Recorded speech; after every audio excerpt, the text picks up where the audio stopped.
Guys, please have a seat and remember, listen from your hearts. Muniba, I present to you We Malaysia 2017, 20,000 people waiting to hear from you.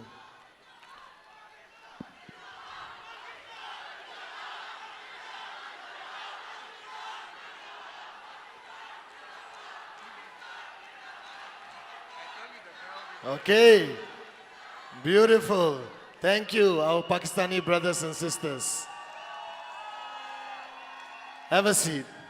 Okay, they're all yours.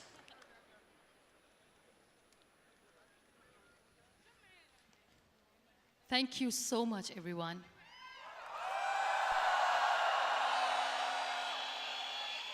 Whoa, I'm running short of words right now, but I cannot afford this because I have to speak. Thank you so much for all the love, for all the warmth. Thank you for accepting me. Thank you very much.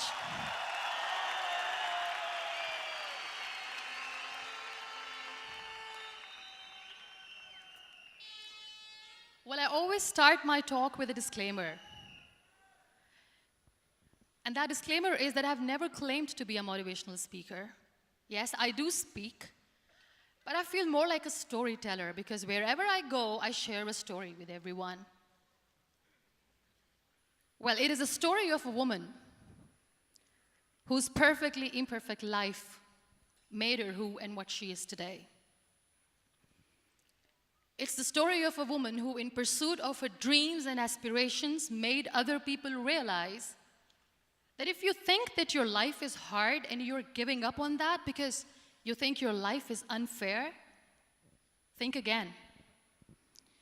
Because when you think that way, you are being unfair to your own self.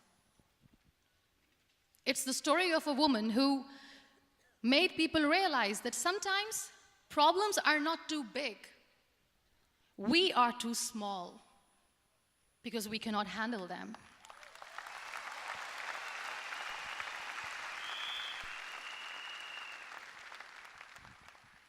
It is the story of a woman who with time realized that real happiness doesn't lie in success, money, fame. It lies within. Real happiness lies in gratitude. So I am here, and I'm going to share the story of that woman. That is my story. The story of gratitude.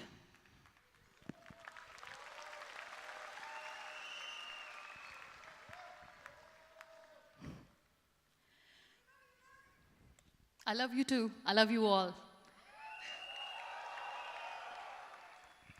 I believe in the power of words. Many people speak before they think. But I know the value of words. The words can make you, break you, they can heal your soul, they can damage you forever. So I always try to use the positive words in my life wherever I go. They call it adversity, I call it opportunity. They call it weakness, I call it strength. They call me disabled, I call myself differently abled. They see my disability. They see my disability, I see my ability. There are some incidents that happen in your life, and those incidents are so strong that they change your DNA. Those incidents or accidents are so strong that they break you physically. They deform your body, but they transform your soul.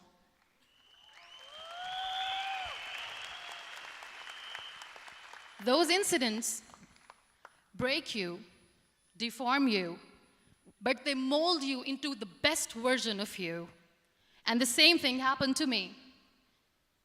And I'm going to share what exactly happened to me. I was 18 years old when I got married. And this thing I'm sharing for the very first time on an international level. I was 18 years old when I got married. I belonged to a very conservative family, a Baloch family, where good daughters never say no to their parents. My father wanted me to get married. And all I said was, if that makes you happy, I'll say yes. And of course, It was never a happy marriage. Just about after 2 years of getting married, about 9 years ago, I met a car accident. Somehow my husband fell asleep and the car fell in the ditch.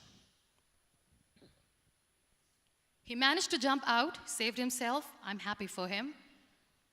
But I stayed inside the car and I sustained a lot of injuries. The list is a bit long. Don't get scared. I'm perfectly fine now.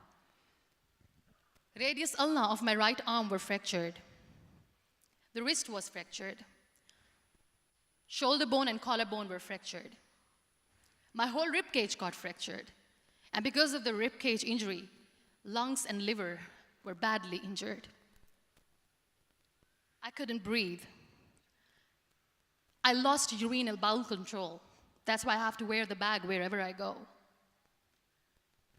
But that injury that changed me and my life completely as a person and my perception towards living my life was the spine injury. 3 vertebrae of my backbone were completely crushed, and I got paralyzed for the rest of my life. So this accident took place in a far-flung area in the outskirts of a very small province, Balochistan, where there was no first aid, no hospital, no ambulance. I was in the middle of nowhere in that toppled car. Many people came to rescue. They gave me CPR. They dragged me out of the car. And while they were dragging me out, I got the complete transection of my spinal cord. And now there was this debate going on. Should we keep it here? She's going to die. Where should we go? There is no ambulance. There was this 4-wheeler Jeep standing in the corner of the street. They said, put her in the back of the Jeep and take her to the hospital, which is 3 hours away from this place. And I still remember that bumpy ride. I was all broken. They threw me at the back of the Jeep and they rushed me to the hospital. That is where I realized that my half body was fractured and half was paralyzed. I finally ended up in a hospital where I stayed for 2.5 months. I underwent multiple surgeries. Doctors have put a lot of titanium in my arm. There's a lot of titanium at my back to fix my back. That's why people in Pakistan call me the Iron Lady of Pakistan.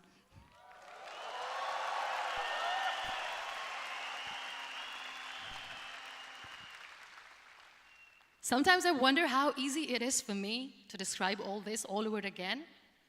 And somebody has rightly said that when you share your story and it doesn't make you cry, that means you have healed.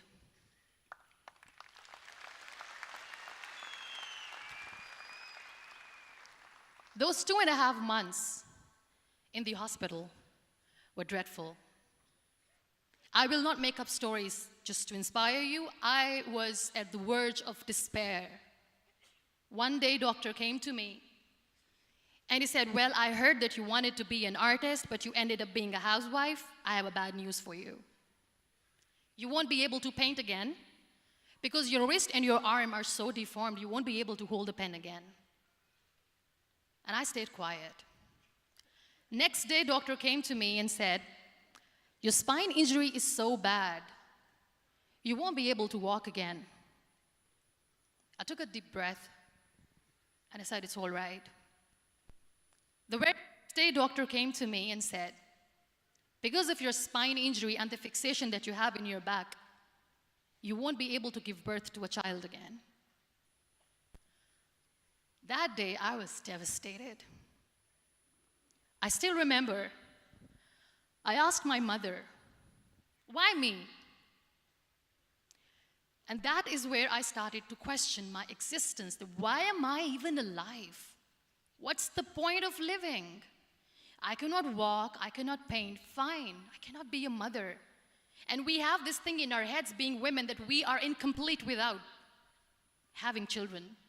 I am going to be an incomplete woman for the rest of my life. What's the point? People are scared. They think I will get divorced. What is going to happen to me? Why me? Why am I alive? We all try to chase this tunnel. We all do this because we see light in the end of the tunnel, which keeps us going. My dear friends, in my situation, there was a tunnel that I had to roll on, but there was no light. And that is where I realized that the words have the power to heal the soul. My mother said to me, "This too shall pass. God has a greater plan for you. I don't know what it is, but He surely has."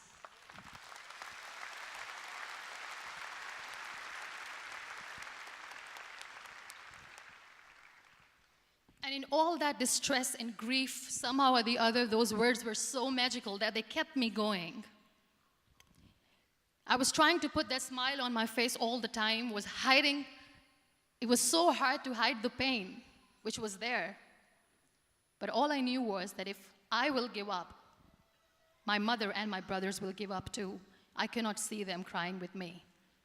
So what kept me going was, one day I asked my brothers, "I know I have a deformed hand, but I'm tired of looking at these white walls in the hospital and wearing these white scrubs. I'm getting tired of this. I want to add more colors to my life. I want to do something. Bring me some colors. Bring me some small canvas. I want to paint." So the very first painting I made was on my deathbed, where I painted for the very first time. It was not just an art piece or just my passion. It was my therapy. What an amazing therapy it was. Without uttering a single word, I could paint my heart out. I could share my story. People used to come and say, "What lovely painting, so much color." Nobody could see the grief in it. Only I could. So that's how I spent 2.5 months in my hospital, crying, never complaining or whining, but painting. And then I was discharged, and I went back home. And I went back home, and I realized that I have developed a lot of pressure ulcers on my back and on my hip bone. I was unable to sit. There were a lot of infections in my body, a lot of allergies. So doctors wanted me to lie down on the bed straight for not 6 months, for not 1 year, for 2 years. I was bedridden, confined in that one room, looking outside the window, listening to the birds chirping, and thinking maybe there will be a time when we'll be going out with the family and enjoying the nature. That was the time where I realized how lucky people are, but they don't realize. That is the time where I realized that the day I'm going to sit, I'm going to share this pain with everyone to make them realize how blessed they are, and they don't even consider them lucky. There are always turning points in your life. There was a rebirth day that I celebrated. After 2 years and 2.5 months, when I was able to sit on a wheelchair, that was the day when I had the rebirth. I was a completely different person. I still remember the day I sat on the wheelchair for the first time, knowing that I'm never going to leave this, knowing that I won't be able to walk for the rest of my life. I saw myself in the mirror, and I talked to myself. And I still remember what I said. I cannot wait for a miracle to come and make me walk. I cannot sit in the corner of the room crying, cribbing, and begging for mercy because nobody has time. So I have to accept myself the way I am. The sooner, the better. So I applied the lip color for the first time.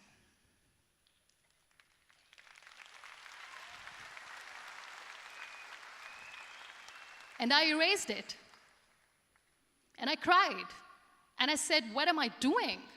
A person on a wheelchair should not do this. What will people say?" Clean it up. Put it again.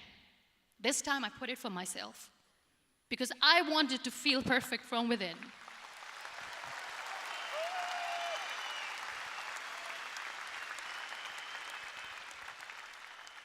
And that day I decided that I'm going to live life for myself.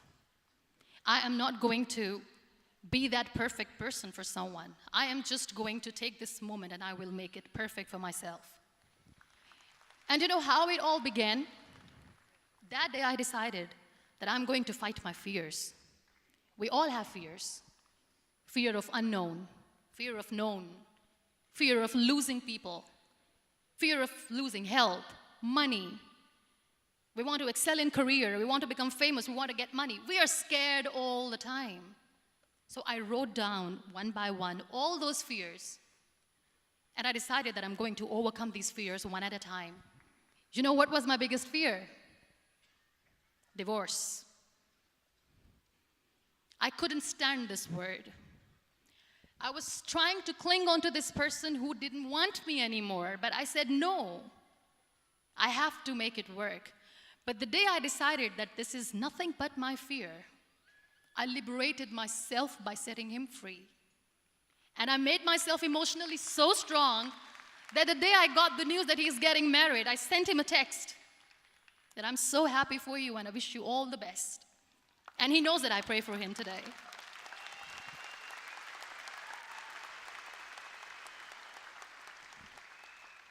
My biggest fear, number 2, was I won't be able to be a mother again. And that was quite devastating for me. But then I realized there are so many children in the world, all they want is acceptance. So there is no point of crying, just go and adopt one. And that's what I did.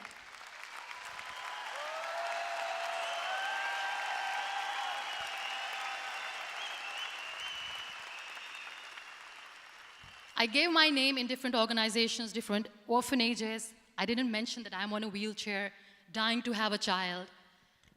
So I just told them that this is Muniba Mazari and she wants to adopt a boy or girl, whatsoever, but I want to adopt a kid. And I waited patiently. 2 years later, I got this call from a very small city in Pakistan. I got a call and they said, are you Muniba Mazari? There is a baby boy and would you like to adopt? And when I say yes, I could literally feel the labor pain. I said, yes, yes, I am going to adopt him. I am coming to take him home.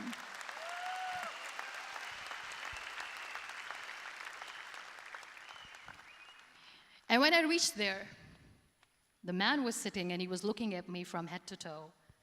And in back of my head, I kept thinking that, oh my God, he's going to say she's on the wheelchair, she doesn't deserve it. How is she going to take care of him? And I looked at him and I said, do not judge me because I'm on the wheelchair. But you know what he said? He said, I know you will be the best mother of this child. You both are lucky to have each other.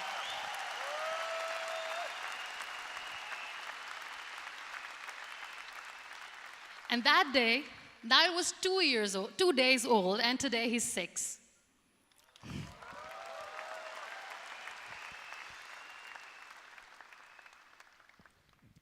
You'll be surprised to know another bigger fear that I had in me. It was facing people.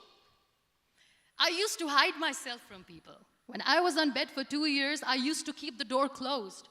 I used to pretend that I'm not going to meet anyone, tell them that I'm sleeping. You know why?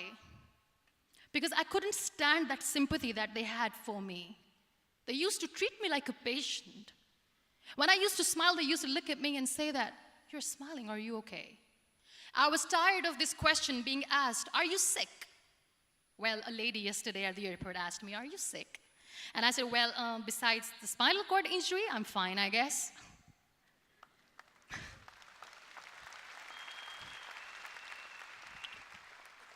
But those are really cute questions. They never used to feel cute when I was on the bed. So I used to hide myself from people, knowing that, oh my God, I'm not going to see that sympathy in their eyes. It's all right. And today I'm here speaking to all these amazing people because I have overcome the fear.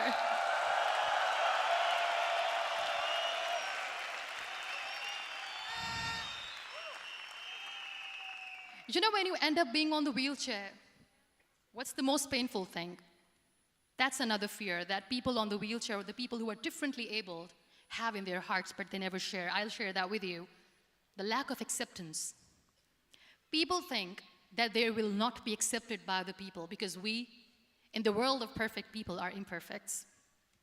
So I decided that instead of starting an NGO for disability awareness, which I know will not help anyone, I started to appear more in public. I started to paint. I always wanted to. I have done a lot of exhibitions. I'm Pakistan's first wheelchair-bound artist. I have done a lot of modeling campaigns, different campaigns for brands like Toni and Guy.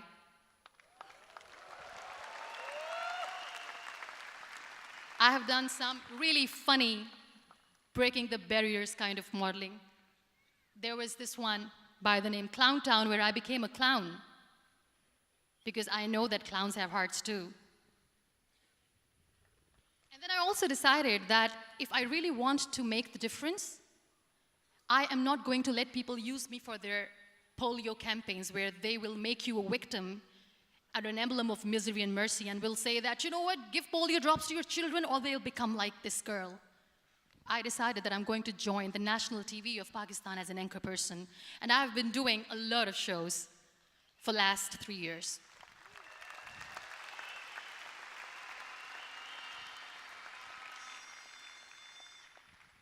So when you accept yourself the way you are, the world recognizes you.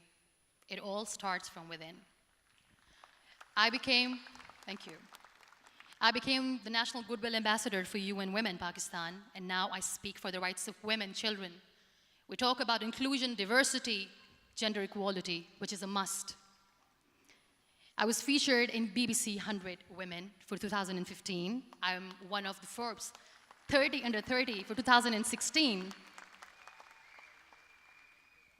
And it all didn't happen alone. You all are thriving in your careers. You have bigger dreams and aspirations in life. Always remember one thing. On the road to success, there is always we, not me. Do not think that you alone can achieve things. No. There is always another person who is standing behind you, maybe not coming on the forefront, but behind you, praying for you and supporting you. Never lose that person. Never.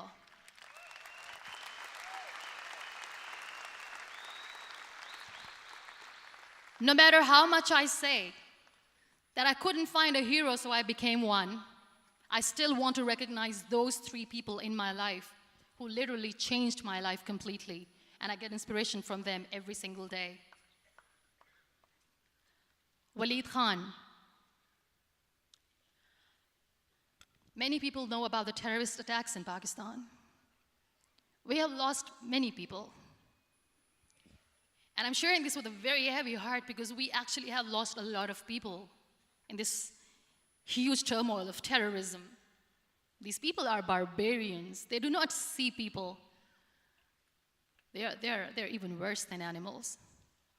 They have killed people in mosques. They have killed people in churches, temples, even in schools. There was this terrorist attack in Army Public School, Peshawar, where these terrorists entered in an examination hall and they killed our children. And in that attack, that day, this beautiful boy, Waleed Khan, who was my hero, my real life hero, was the proctor who was taking care of the students, was keeping an eye on the students. Those barbarians shot him 3 times in the face, 5 times on his body, and he fell down. I was asked to give a talk in the school after a week of that terrorist attack. With a very heavy heart, I went there and I spoke. We sang a few national songs. I thought that maybe I've done my part, but deep inside, it was killing me. I could see children injured. I could see children sitting on the wheelchairs looking at me wondering, what next? What was our fault? Just because we were here to give examination, we have been shot. So many people, so many children lost their friends. Their classrooms were empty. The next day they went to the classroom. So this kid, Waleed Khan, I was asked that he is in a hospital right now and you have to go and see him and motivate him and tell him that it's going to be okay. And when I saw Waleed Khan coming on the wheelchair for the first time in front of me, face was all deformed. His leg was fractured, his arm was fractured. He couldn't talk, he lost his teeth. He cannot sneeze, he cannot smell. He cannot eat. And I kept thinking, what should I say? That everything is going to be all right? No, nothing is all right. And while I was juggling with the words, what to say, what not to say, this beautiful child, Walid Khan, came to me and he said, "Are you Muniba Mazari?" I said, "Yes." He said, "Baji, let's take a selfie."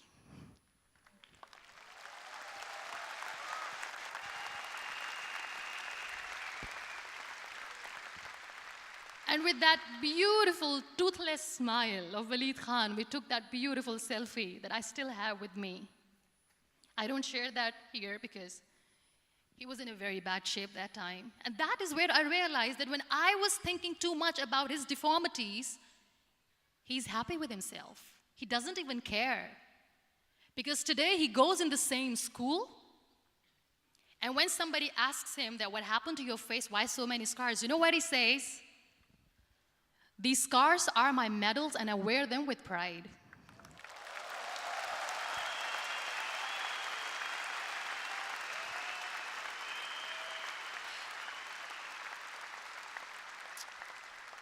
And how beautifully he says, "The terrorists wanted me not to study. I am going to study. I will become a doctor one day. And this is my way of taking revenge from those terrorists." Another real-life hero, of course, my son. His name is Nile, N-I-L-E, River Nile. I learned so much from this kid. The first and foremost thing is patience. How to be patient when you know that your mother cannot walk, when you know that your mother is different from the other women, when you know that your mother cannot go out and play with you, how to stay calm. He loves football. And when we got the very first football, he was 4 years old. He was super excited. I still remember he came in the room and he said, "Mom, let's play football." And he kept the ball in my feet. And he said, "Let's kick it." And that day I felt disabled. I said, "I cannot kick the ball." And I was down with the same face. He looked at me and he said, "Well, that's all right. Your legs are not working, but your hands do. Let's play catch the ball."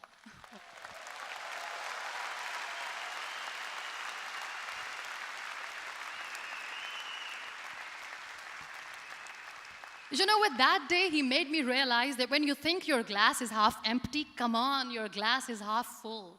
It's all in here and here. Last but not least, the woman who made me realize that heroes have no gender.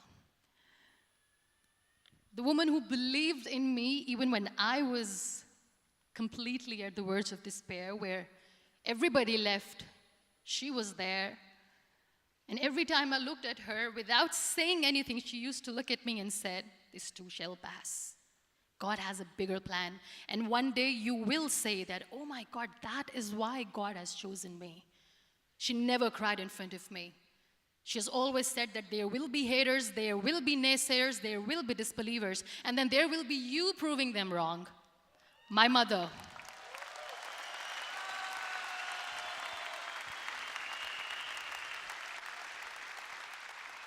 Whatever I am today, I'm nothing without her.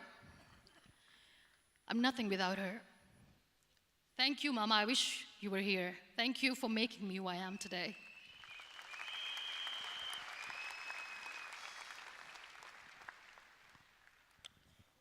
You know what? We human beings have a problem. Out of many problems, there is one more, and this is self-created one.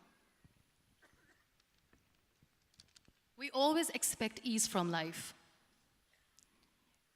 We have this amazing fantasy about life. This is how things should work. This is my plan. It should go as per my plan. If that doesn't happen, we give up. So my dear friends, let me tell you one thing. I never wanted to be on the wheelchair. Never thought of being on the wheelchair. I was always aspiring to do bigger things, but had no idea that for that I have to pay the price to be where I am today. It's a very heavy price. This life is a test and a trial, and tests are trials are never supposed to be easy. So when you're expecting ease from life, and life gives you lemons, then you make the lemonade, and then do not blame life for that, because you were expecting ease from a trial. Trials make you a stronger, better person. Life is a trial, and with time you realize that.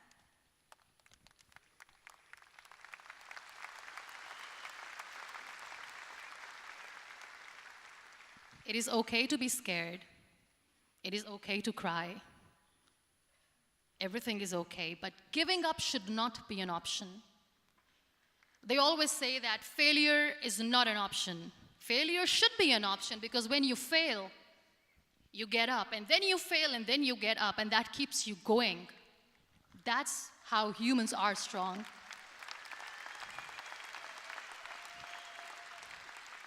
Failure is an option, should be an option, but giving up is not. Never. We have this thing in minds. We call it perfection. We want everything perfect. We want ourselves to be perfect. There is this image in our head about everything. Perfect life, perfect relationships, perfect career, perfect amount of money that we need to earn no matter what. Nothing is perfect in this world. We all are perfectly imperfect, and that is perfectly all right. That's all right. We were sent here not to become the perfect people. Those people who tell you how to look perfect, even those people are imperfect. Trying to fight this fear of looking imperfect. I used to be perfect. I still remember. I got this compliment years ago when I used to walk. Oh my God, look at you. You're fair, you're tall, you're perfect. Look at me now. You're still perfect. Only the perfect eyes can see that. Only the perfect eyes will see that. Only the perfect eyes will see that. So yes, in all those imperfections, you have to listen to your heart. You don't have to look good for people. You don't have to be perfect just because other people want you to be perfect. If your soul is perfect from within, that's all right. This is all what you want. This is all what you need to be. Our society has made very weird kind of norms to look perfect and great. For men, it's different. For women, it's different. We think too much about what people say. We listen to ourselves too little. You know what makes you perfect? When you make someone smile. You know what makes you perfect? When you try to do something good for the people around you. You know what makes you perfect? When you feel someone's pain. And how beautiful pain is that it connects you with people. No other medium can connect you with others but pain. That's why I always say that I'm in pain, and that's a blessing in disguise for me. Today, just because I'm in pain and I'm on the wheelchair, I work for children. Being the head of CSR for a company, we conduct medical camps in far-flung areas of Pakistan where so many kids die because they don't have medical facilities. And I personally believe just because they cannot afford to live doesn't mean we'll let them die. So we give them money, we give them medical treatment, we try to heal their wounds, physical and emotional. And I also work for the beautiful people, we call them third gender, the transgender community of Pakistan. You know what connects me with them? All my imperfections. When I go and I hug them, they never judge me. And this very good friend of mine, her name is Bijli. Bijli means electricity.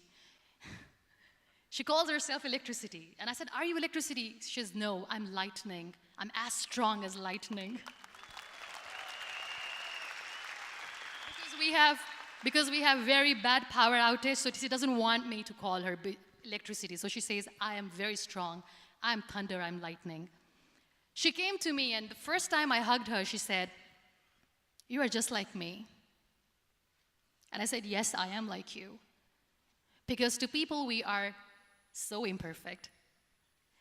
So how beautiful these imperfections are, that because of these imperfections you can connect with people. Then why are we all running after being perfect? What's the point?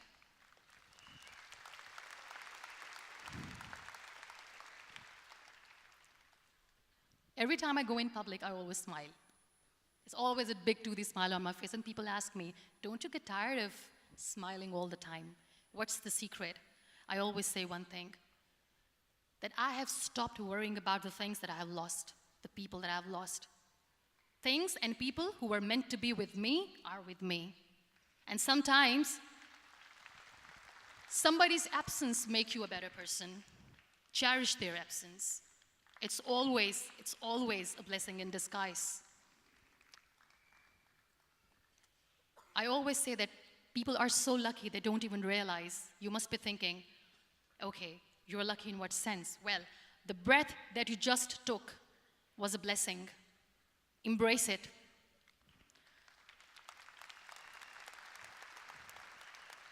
There are so many people in the world who are dreaming to live a life that you are living right now. You have no idea. Embrace each and every breath that you are taking. Celebrate your life. Live it. Don't die before your death. We all die.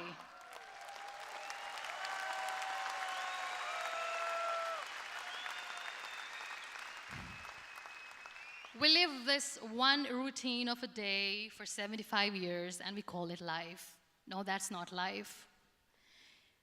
If you're still thinking why you have been sent here, if you're still juggling with the concept of why you are here, you haven't lived yet.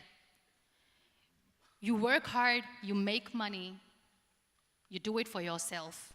That's not life. You go out, you seek for people who need your help, you make their lives better. You become that sponge which can absorb all the negativity, and you become that person who can emit beautiful, positive vibes. And when you realize that you have changed someone's life, and because of you, this person didn't give up, that is the day when you live. Always.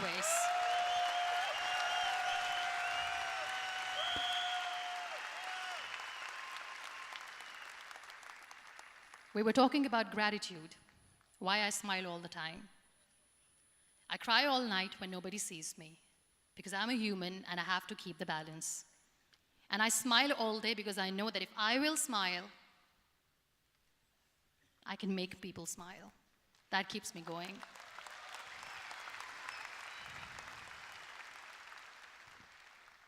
Be grateful for what you have, and you will always, always end up having more. But if you'll cry and if you'll crib for the little things that you don't have or the things that you have lost, you will never ever have enough. Sometimes we are too busy thinking about the things that we don't have that we forget to cherish the blessings that we have. I'm not saying that I'm not healthy and that makes me unlucky, but yes, it is hard. It is hard when I say that I cannot walk. It is hard to say when I wear this bag. It hurts. But I have to keep going, because never giving up is the way to live, always.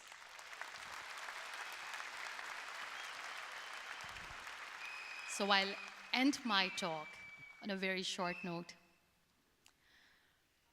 Live your life fully. Accept yourself the way you are. Be kind to yourself. Be kind to yourself. I'll repeat, be kind to yourself, and only then you can be kind to others. Love yourself and spread that love. Life will be hard. There will be turmoils, there will be trials, but that will only make you stronger. Never give up. The real happiness doesn't lie in money or success or fame. I have this all, I never wanted this. Real happiness lies in gratitude. So be grateful, be alive, and live every moment. Thank you so much, everyone. Thank you. We Malaysia. Muniba Mazari.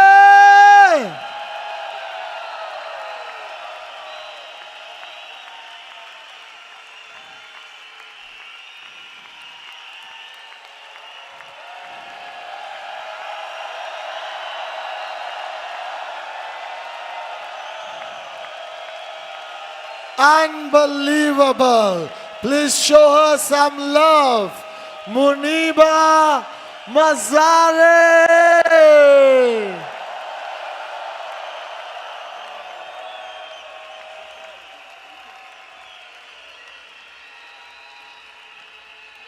We Malaysia.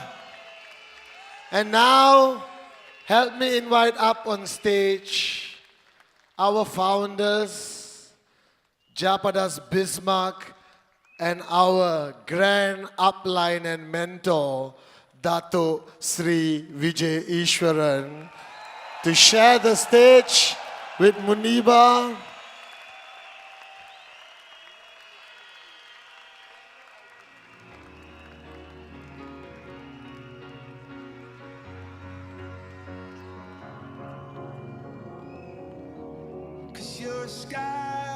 Cause you're a sky full of stars. I'm gonna give you my heart. Cause you're a sky full of stars. Cause you light up the path. I don't care, go on and tear me apart. I don't care if you do.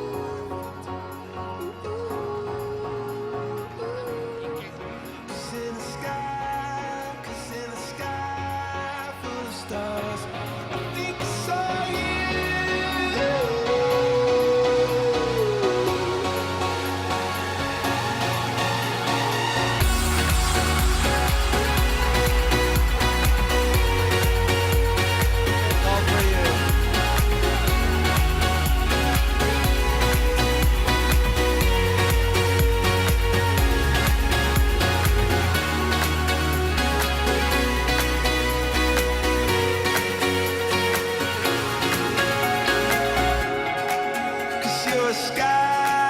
Cause you're a sky full of stars. I wanna die in your arms. Cause you get lighter the more it gets dark. Muniba Mazari.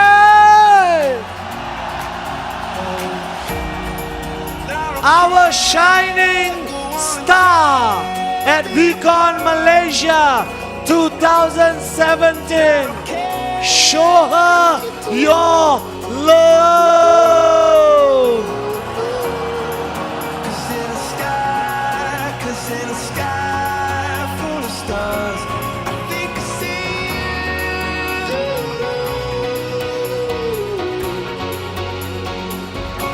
I think I see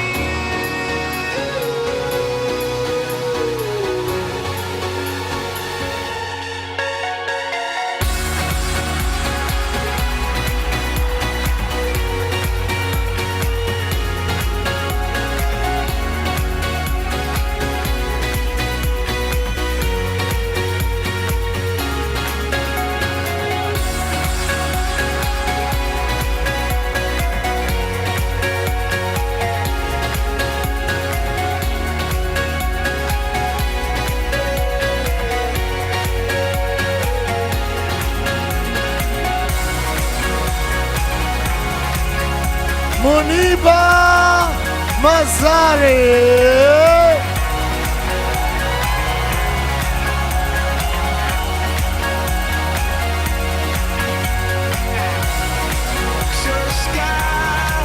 you're a sky full of stars. Such a heavenly feeling. You're such a heavenly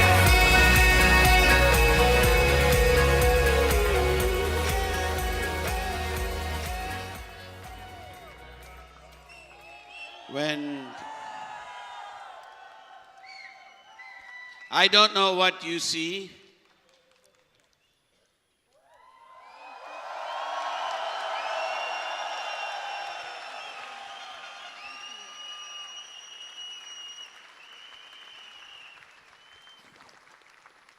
I don't know what you see, but all I see is perfect.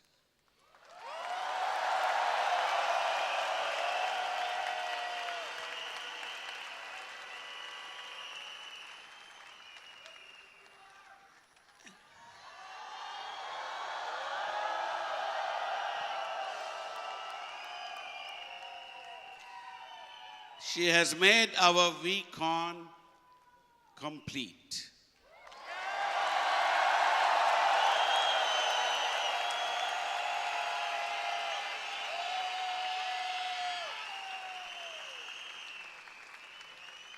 I don't usually run out of words, but I am today.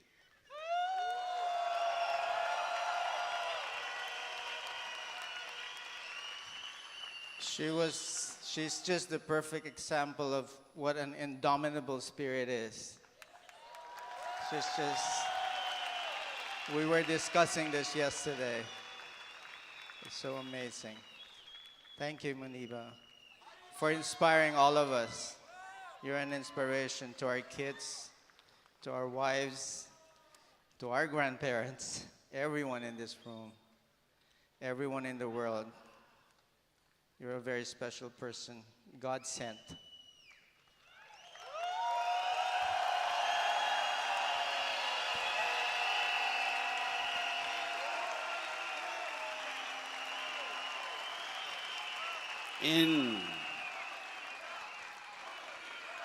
In our company,